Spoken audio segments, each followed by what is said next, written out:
గట్టినాడు చూడరయ్యా శక్తినంతా కూడగట్టి చెట్టు దులిపినాడు అంజయ్యా ఎర్ర ఛాయ కోతి అవతార వెందమాయ కత్తి సేత పట్టకుండా కాయ కోసినాడు కపిలయ్యా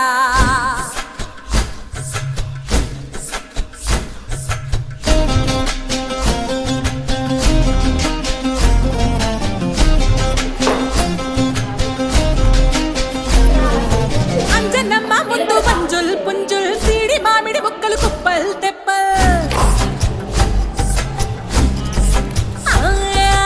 అంజనమ్మ ముందు మంజుల్ పుంజుల్ సీడి మామిడి ముక్కలు కుప్పల్ తెప్పల్ టెంకలోని జీడి వంకలెన్నున్నా పులిగోరు పళ్ళతో పరపర తీశాడు రో అంజనాద్రి హనుమంత నీ సిరుకు చెప్పలేనంత అంజనాద్రి హనుమంత నీ శక్తి లెక్క ఒప్పినంత